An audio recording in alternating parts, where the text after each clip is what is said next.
So ఆ విషయంలో స్టేట్కి సంబంధించి బ్యాడ్ని తెచ్చుకోవడానికి ఎవరో సిద్ధంగా ఉండరు. చీఫ్ మినిస్టర్ రూలింగ్ పార్టీలో ఉండరు, వాళ్ళు ఉండరు. అని చెప్పి చాలా డెలికేట్గా డీల్ చేస్తారు ఇది. అందులో ఇప్పుడు చంద్రబాబు నాయుడు సక్సెస్లో ఉన్నాడు కాబట్టి రియల్ పర్పస్ ఏదో ఉంటుంది. ఆ రియల్ పర్పస్ కలిసే విధం కలుస్తున్నా అని ప్రజలకు చెప్పారంటే అర్థం ఏంటి? ప్రజలు కొంత చెప్పాలి కదా, ఇది మాట్లాడుకున్నామని. మాట్లాడుకోకుండా చేసే పనులు చేసుకుని మామూలు జరుగుతూ ఉంటాయి కొన్ని. అవి బయటికి పెట్టరారు. ఎందుకంటే అవి నిజంగా న్యాయపరంగా రావాలి. చంద్రబాబు నాయుడు గారు చెయ్యవలసిన పనులు చేయలేకపోయాడు. ఆ ఓట్ ఫర్ నోట్ కేసులు దొరికిపోయి ఆయన వాళ్ళ జూబ్లీహిల్స్లో ఇల్లు తప్ప మిగతాంతా అమరావతిలో ఉన్నట్టు పిక్చర్ ఇచ్చాడు ఆయన. అక్కడ వచ్చి జగన్ కిక్ తడుతున్నాడు. పెద్ద ప్రజార్టీ రాలేదు కదా, 23 కదా వచ్చినాయి వాళ్ళకి. ప్లస్ ఏమో నేను మళ్ళీ చీఫ్ మినిస్టర్ అయ్యే వరకు అసెంబ్లీకి రానని ఆయనకున్న స్టేటస్కి బట్టి ఆయన అలా మాట అనేసాడు. ఆ ఉన్న మిగతా గ్యాంగ్ ఉంటుంది కదా అప్పటికి, తొట్టు గ్యాంగ్, తెలుగుదేశం, వాళ్ళ మా హాట్టాకి వెళ్ళేవారు. కొంచెం మా హాట్ ఆకలేదు, నేను ఆల్రెడీ చెప్పాను. వాళ్ళకి ఎప్పుడైతే ఆకలిస్తో టైం చూసుకుని మెసేజ్ చేసుకుని వెళ్ళిపోయారు. కొంచెం జగన్ కొంచెం ఏడిపించి అనేవారు అనమాట.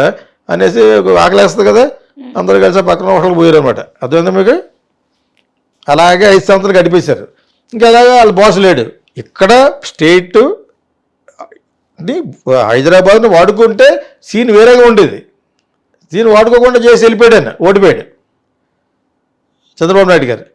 అప్పుడు జరగవలసిన కొన్ని ఉన్నాయి. అవి డెఫినెట్గా ప్రజలకు తెలుసుకొని తెలియకొని చేసుకోగలిగితే ఎవరో చంద్రబాబు నాయుడు గారు రేవంత్ రెడ్డిని పెట్టి it will be helpful for the state ఇద్దరికి. ఇప్పుడు రావాల్సింది న్యాయబద్ధంగా రావాల్సింది కూడా నేను అడ్డుకోవటం వీళ్ళెవరు కేటీఆర్ ఏదో అడ్డేసి కూడా జరిగిపోద్దా? ప్లస్ కేటీఆర్ వల్ల మళ్ళీ పవర్కి రారు, వస్తే హరీష్ రావు వస్తాడు. హరీష్ రావుని ముందు పెడితేనే రాగలరు. ఎందుకంటే వీళ్ళకి అంత బ్యాడ్ నేమ్ తెచ్చిస్తున్నారు. టెలిఫోన్ ట్యాపింగ్ అని, హీరోయిన్ అని, అది అని, ఇది అని, డ్రగ్స్ అని, రకుల్ ప్రీత్ అని, అది అనేది అతను ఫుల్ బ్యాడ్ అయిపోయాడు కేటీఆర్. అక్కడక్కడ మాట్లాడతారు, అది మీడియా కట్ చేస్తుంది. TV9 వాళ్ళు కూడా ఒక లెవెల్కి పెడుతున్నారు. మరొక వరకు TV9 జగన్కి వాళ్ళకి బాగా ఫర్గా ఉండేది. ఇప్పుడు సడన్గా రజనీకాంత్ కూడా జంప్ చేశాడు, జంప్ జిలాని. ఎందుకు జంప్ జిలాని? దాని దగ్గర ఉంటుంది, అతను కూడా సంపాదించుకున్నాడు. ఎప్పుడైనా నువ్వు సంపాదించుకున్న తర్వాత మిగతాయి అతను వీళ్ళు కాబట్టి సాక్షిస్తారు. ఇప్పుడు కాబట్టి రేపటికైనా అతను శాలరీ ఇస్తారు ఎవరా? అతను ఎక్కడ ఉంటే మా ఇదేంటి, అతనికి ఉన్న పేరు, అతనికి ఆల్రెడీ గ్రామర్ ఉంది. ఇప్పుడు రవిప్రకాష్ ఉన్నాడు, రవిప్రకాష్ అతన్ని జగన్నాడులో ఒక లెవెల్కి వాడుకున్నారు ఒకప్పుడు. దాని తర్వాత TV9లో కూడా వీళ్ళు కొనేశారు, రామేశ్వరరావు గారు వాళ్ళు కొనేసిన తర్వాత వీళ్ళు కూడా కొంతకాలం ఆడుకుని కట్ చేస్తారు. అతను చాలా కాలం తెరమరుగు అయిపోయాడు. ఇన్వెస్ట్మెంట్లు పెట్టే వాళ్ళ కోసం చూసుకుని మళ్ళీ RTV అని పెట్టాడు. ఓకే, దాన్ని ఒక లెవెల్కి పెట్టి రావాలంటే దాన్ని మళ్ళీ అప్లోడ్ చేసుకోవాలంటే చాలా డబ్బులు కావాలి. ప్లస్ అక్కడ ఆపేస్తున్నారు ఢిల్లీలో ఎవరు వీళ్ళు రామేశ్వరరావు గారు వీళ్ళందరూ కలిసి. అదేంది మీకు డైరెక్ట్గా మాట్లాడుకోలేలా ఉంటుంది. అయినా వీళ్ళని అధిగమించేసి వెళ్ళిపోయేంత సీన్ రవిప్రకాష్ లేదు. కానీ మొన్న కరెక్ట్గా టైంలో దెబ్బ కొట్టాడు. Pre polling results exit polls కంటే ముందు మొత్తం చెప్పేశాడు జగన్ గురించి. కరెక్ట్ అయినాయి. నేను అతను ఇది పెట్టాను మెసేజ్, ఇది కరెక్ట్ అయితే నీ ఛానల్ పైకి వచ్చేస్తుంది, కరెక్ట్ కాకపోతే మళ్ళీ పాతాల్లో పోతామని చెప్పాను. నేను ఫేస్బుక్లో కూడా పెట్టాను. కరెక్ట్ అయ్యింది.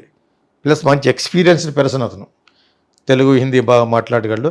అతను కొన్ని పర్సనల్గా కొన్ని షేర్లు TV9 నుంచి ఏదో జరిగింది, పూర్తిగా తెలియదు. కానీ అదేదో ఆ స్కామ్లో ఈ TV9 కొనుక్కున్న వాళ్ళు ఉంటారు. రాజుగారు, అది రామలింగరాజు తోడేళ్ళది TV9.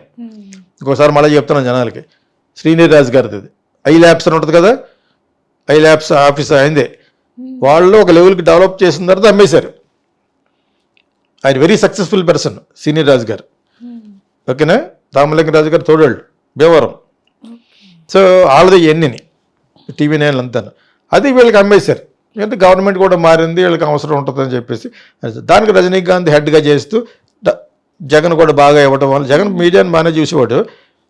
ఎన్టీవీ వాళ్ళ నాన్నగారు హెల్ప్ చేశారు ఆయనకి, ఆయన చౌదరీసే. వైఎస్ రాజశేఖర రెడ్డి హెల్ప్ చేశాడు చౌదరి గారికి. అదేందా, అది కూడా చాలా కాలం వరకు నెంబర్ 1 కదా, ఈ రెండింటిని మేనేజ్ చేశాడు మనవాడు జగన్. ఇతని మటుకు బాంబే వెళ్ళిపోయాడు. ఇతనికి థ్రెటనింగ్ వచ్చేసింది రవిప్రకాష్కి. తర్వాత కొంచెం సర్దు మండికి టైంకి మొన్న కరెక్ట్ టైంలో వచ్చి ఆ ఛానల్ పెట్టాడు. ఇంకా యూట్యూబ్ వరకే పరిమితం, ఇంకా ఛానల్ పెట్టలేదు.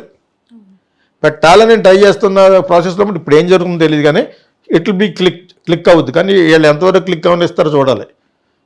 వీళ్ళ మామూలు వాళ్ళు కాదు, వీళ్ళు చాలా పెద్ద సంస్థ కదా రామేశ్వరరావు గారిది, వెరీ బిగ్ పీపుల్ టుడే. దాని చేత ప్లస్ ఏమో చిరంజీవి స్వామి గారు ఆయన అన్ని రంగాల్లో ఉంటాడు. అదేవిధంగా నరేన్ చౌదరి కూడా వెరీ బిగ్ మ్యాన్. ఆయన కూడా భక్తి ఛానల్ తోటి కొడతాడు జనాల్ని. తిరుపతి నుంచి వచ్చిన లడ్డులతో కొట్టేవారు మాకు ఆ రోజుల్లోనూ. వాళ్ళు లడ్డు ఇచ్చేయడం సినిమాలో యాక్ట్ చేస్తాను అంటాం అనేవారు అనమాట మెడ్రాస్లో. అలాగే ఈయనకి భక్తి ఛానల్ ఉంది. ఎవరి దేనికి పడిపోవో దానికి పడిపోతాడు. కొన్ని కోట్లు ఖర్చు పెడతాడు ఆయన ఎవ్రీ ఇయర్, తెలుసు కదా మీకు. ఎన్టీవీ బ్యూటిఫుల్ ఖర్చు పెట్టి చేస్తారు. అంచేత that's okay, that's already successful established NTV. ఇప్పుడు టీవీ నైన్ మరి వీళ్ళ స్వస్థలం కదా ఇది. ఎంతైనా ఆ చౌదరి గారు ఆంధ్ర పీపుల్. అండ్ మొన్నటి వరకు సీఎం క్యాస్ట్ వీళ్ళు బెల్లందొరలు. సో కాకపోయినా వీళ్ళు ఎస్టాబ్లిష్ అయిపోయారు. వీళ్ళకి కూడా భక్తి ఇది ఉందన్నమాట చేతిలో. అదే చిన్నజీర స్వామి గారు. ఆయన లేకుండా కట్టరు వీళ్ళు. ఏ ప్రాజెక్ట్ కట్టినా కూడా గుడి కడతాడు ఆయన వచ్చి. అంత నమ్మకం ఆయన అంటేనే. అదేప్పుడు సో ఈ టైంలో ఉంటారు ఒకటి పుట్టారు. రవిప్రకాష్ క్లిక్ అవుతాడు నా ఉద్దేశంలో. ఎందుకంటే మంచి జర్నలిస్ట్ అతను. దాని తర్వాత రజనీకాంత్ మంచి జర్నలిస్ట్. అతని మీద కూడా దుమ్మెత్తేస్తున్నారు. సంపాదించుకోండి మరి, నువ్వు అక్కడ సంపాదించుకున్నా, మీ అమ్మాయి ఎక్కడ చదువుతుంది, చదవలేక. ఇప్పుడు ప్రతి జర్నలిస్టు గాంధీలా నిస్వార్థపరుల. అతనికి ఫ్యామిలీ ఉంటుంది, భార్య ఉంటుంది, గోడ ఉంటుంది, ప్రాపర్టీలు కొనుక్కోలేరేట. ఇంకా 30 సంవత్సరాల నుంచి పని చేస్తూ ప్రాపర్టీలు కొనుక్కోరు. నిన్న మొన్న ఎవడో పెట్టాడు. ఎవరికంటే ఎవడన్నా బయటకు వెళ్ళిపోతే వాడి మీద దుమ్మెత్తేస్తూ ఉంటారు అనమాట. I don't think so. They have to develop అయి ఉంటారు. అతనంటే రవిప్రకాష్ వీళ్ళందరూ క్యాపబుల్ పర్సన్స్. బాగా ప్రూవ్ అయిన one of the best journalist in Telugu వస్తారు. ఇంకా చాలామంది ఉన్నారు నేషనల్ లెవెల్లో. ఏషియా నెట్ అని ఒకటి ఉంది కేరళలో, అందులో ఉన్న శశికుమార్ మీనన్ వీళ్ళంతా కూడా వాళ్ళు పెద్దవాళ్ళు అయిపోయారు వయసులోనూ. ఒక లెవెల్కి వెళ్ళిపోయిన తర్వాత ఆ ఛానల్ నమ్మేసేవారు. పూర్తిగా ఎందుకు మేనేజ్ చేయలేదంటే వాళ్ళకి చాలా బిజినెస్లు ఉన్నావు. రామేశ్వరరావు అంటాడు ఎంతకాలం తర్వాత కొన్నారు మై హోమ్ని. మొట్టమొదట ఈ ప్రాజెక్ట్ మై హోమ్ హబ్ అని ఉంటుంది ఇక్కడ. ఆ హబ్ని ఆపేసింది చంద్రబాబు నాయుడే. ఇక్కడ మళ్ళీ చంద్రబాబు నాయుడు సపోర్ట్ చేయరు వాళ్ళు. మీకు అదే మీకు దాన్ని రిలీజ్ చేసి గో హెడ్ అన్నది వైఎస్ రాజశేఖర రెడ్డి. అప్పటి వరకు మూస్తారు దాన్ని, కట్టడం లేకుండా ఆపిస్తారు మధ్యలో. మై హోమ్ హబ్ అంటే ఇక్కడే ఉంటుంది ఈ వెనకాల. డబ్బులు కట్టిన వాళ్ళు కూడా తిరిగి ఇస్తారు పాపం. వైఎస్ రాజశేఖర్ వచ్చిన తర్వాత దుమ్మ లేచిపోయింది మై హోమ్ రామేశ్వరరావు గారిది. ఇంకా అక్కడి నుంచి నో లుకింగ్ బ్యాక్. ఇటు ఎదుర్కొండా ఉంది మై హోమ్ హబ్, అబ్రా, ఇంకోటి ఏదో ఎక్కడికో వెళ్ళిపోయారు వాళ్ళు. అపన్నా బాగుండేది ఒకప్పుడు, అపన్నాన్ని క్రాస్ చేశారు రామేశ్వరరావు గారు. అదేప్పుడు టీవీ నేను వాళ్ళదే. ఇంకా మనకు తెలియని ఎన్నో ఉంటాయి బిజినెస్లు. They are too big today. So ఇక్కడ చంద్రబాబు నాయుడుకి ఇక్కడ రావాల్సిన యూనివర్సిటీ వాట్ ఎవర్ వీళ్ళు అద్దుకుంటేదే ఉంది.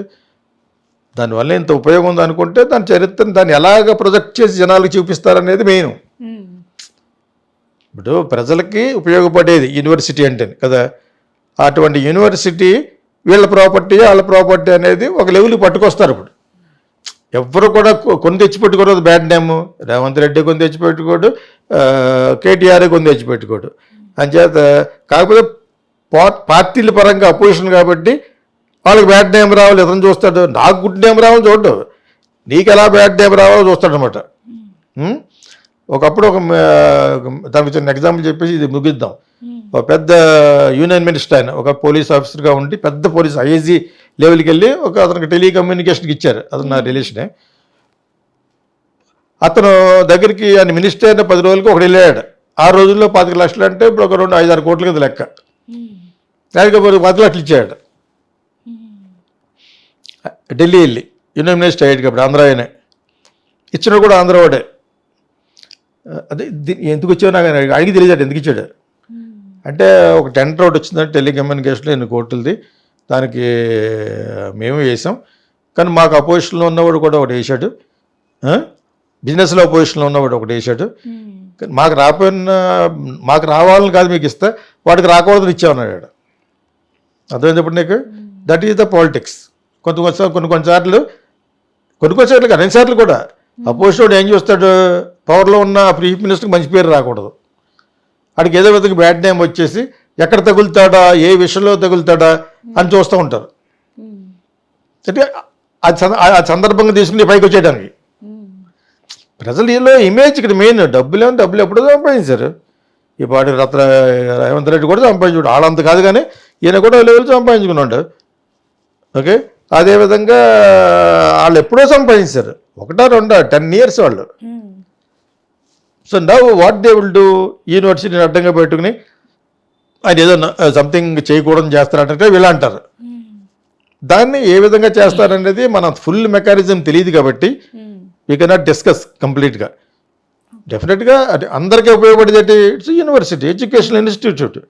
కదా దాని మీద రాజకీయం చేస్తారు శవరాజకీయం చేస్తారు ఇప్పుడు మీకు అర్థమైంది ఇప్పుడు ఇదేంటే ఆంధ్ర యూనివర్సిటీలో సెకండ్ టైం మన వైస్ ఛాన్సలర్ ఇచ్చారు ఒక రెడ్డికి ప్రసాద్ రెడ్డి అని ఇతనే ఉండిపోతాడు పాప అతనికి ఇప్పుడు అతను అక్కడ ఉన్న పొజిషన్ అంతా బయటకు వచ్చేస్తుంది యాక్చువల్గా ఆయన బాగా చేశాడు అక్కడ ఆంధ్ర యూనివర్సిటీలో ఈ he's done well so again ఇచ్చాడు ఆయన అన్నపరితే అక్కడ మా ఊరు పక్కనే ఆయన ఇచ్చారు మళ్ళీ ఇంకోసారి ఇచ్చారు నాకు ఆయన మొన్నే పరిచయం నేను అక్కడ ఒక వర్క్షాప్ చేసాం యాక్టింగ్ మీద స్క్రీన్ ప్లే మీద ఇక్కడ రవీంద్ర భారతిలో చేసాం గీతాకృష్ణ ఫిల్మ్ స్కూల్ తరఫున ఇక్కడ అయిపోయిన తర్వాత అక్కడ చేసాం ఆయనే మాకు మంచి హెల్ప్ చేశారు సో ఆయనకి మళ్ళీ సెకండ్ టైం రాకుండా ఆంధ్ర యూనివర్సిటీలు అన్ని పాలిటిక్సే ఈ ఫార్వర్డ్ క్యాస్ట్ కమ్ ఇవి ఉంటాయన్నమాట షెడ్యూల్ క్యాస్ట్ వాళ్ళకి పడదు ఈయనకి చాలా పొజిషన్ వచ్చింది కానీ దాన్ని చాలా బాగా డెవలప్ చేశారట ఎక్కడి నుంచో ఫండ్స్ని పట్టుకొచ్చి బాగా చేశాడు జగన్ మళ్ళీ అతనికి ఇచ్చాడు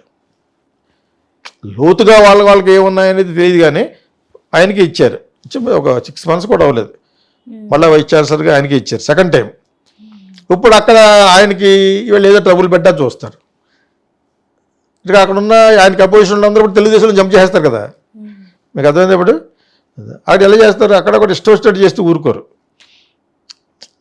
యాక్చువల్గా students also involved in politics అక్కడ ఆంధ్ర యూనివర్సిటీలో దౌర్భాగ్యం అది ఇట్స్ వెరీ సాడ్ ఉంటుంది సాదా గారు ఉస్మానియా అంతే సెంట్రల్ యూనివర్సిటీ కొంచెం తక్కువ కానీ ఈ యూనివర్సిటీలు అందరూ కూడా students are involve JNU the top university in India అక్కడ అంతే ఆ కన్నయ్య అన్న కూడా అక్కడి నుంచి అక్కడే కదా మీరు అక్కడి నుంచి వచ్చినట్టే కదా అగేన్స్ట్ బీజేపీ యూనివర్సిటీలు దించుతారు because student power is more powerful కాబట్టి యంగ్ బ్లడ్ కాబట్టి వాళ్ళ ఆశయాలకి వెనక్కి వెళ్ళరు కమ్యూనిస్టిక్ ఐడియాస్ అని SFI student federation of India వీళ్ళంతా ఉంటారు కాబట్టి యూనివర్సిటీలు వాడుకుంటారు పొలిటీషియన్స్ వాళ్ళు ప్రేరేపిస్తారు అన్నమాట డబ్బులు ఇచ్చి యంగ్ కదా వాళ్ళు దే విల్ డూ ఎనీథింగ్ అంటే మంచిగానే చేస్తారు but that bite boomerang some time అనమాట సో ఆ విధంగా ఇప్పుడు యూనివర్సిటీ గురించి చెప్తే కాబట్టి నేను ఎందుకు చెప్పానంటే జనరల్గా యూనివర్సిటీలో ఈ కల్చరల్ సంబంధించిన యూనివర్సిటీ కాబట్టి మేబీ తెలుగు లింగ్విస్టిక్ బాగా కావాల్సిన యూనివర్సిటీ కాబట్టి అది ఎలా పరిగణిస్తుంది we have to wait and see అది ఏం చేస్తారన్నది hope it they will do good for the students